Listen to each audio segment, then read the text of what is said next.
If you're thinking about moving to Cottleville, Missouri, you've probably heard one thing over and over. It's charming. But what does that actually mean? Because Cottleville is small, it's polished, it's walkable in pockets, it has strong schools, and it has a price tag that reflects its popularity. So today I'm breaking down the full reality of living in Cottleville, Missouri, including housing, lifestyle, schools, price point, walkability, community feel, and who this city is actually meant for. And by the end of this video, you'll know if Cottleville is a hidden gem or just hype.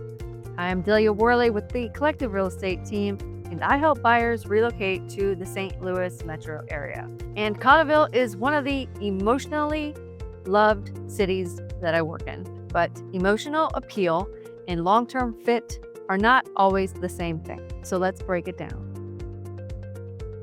Downtown Cottleville is small, but intentional. You've got Frankie Martin's Garden, Piazza Messina, the Barn, boutique shops, restaurants, and seasonal events. It feels curated, it feels clean, it feels social. This isn't a big city downtown, it's intimate, and that intimacy is the appeal. But, and this matters, it's concentrated.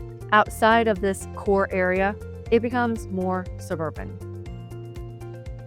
Cottleville housing tends to be larger suburban homes, brick front traditional architecture, late 90s through newer builds, HOA-driven subdivisions, and a higher median price point than St. Peter's.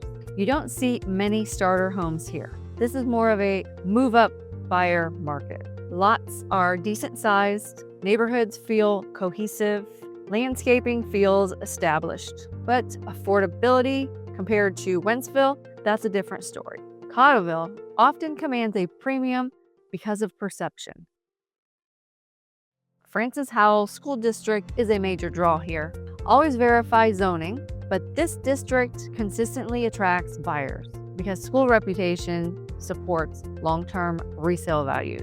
And that's something practical buyers consider heavily.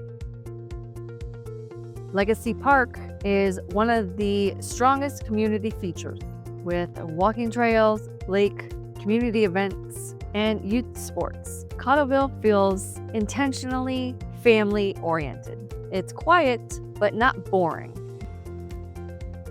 Some of the pros of living in Cottleville, Missouri are strong identity, clean, curated downtown, excellent parks, strong school reputation, cohesive subdivisions, and community events. Cottleville feels safe and stable. Now, some of the cons of Cottleville: a higher price point, limited housing inventory, not much diversity in home types, limited retail compared to larger cities, and it has a small geographical footprint.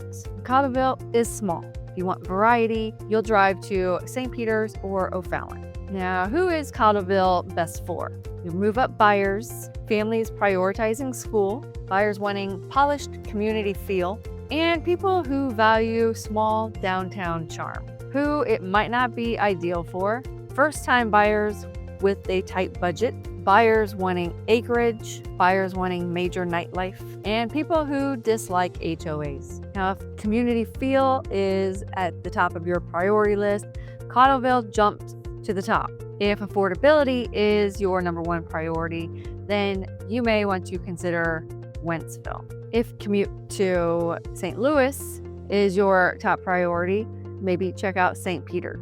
Now, if you're trying to decide between different suburbs and cities, trying to figure out which one fits your lifestyle the best, comment below with the cities you're looking into, and I will give you my honest opinion on how they compare. And if you find these videos helpful, make sure to subscribe and share it with someone else you know planning to make a move. I post videos weekly to help you decide on different areas strategically, not emotionally. Thanks for watching, and I'll see you in the next video.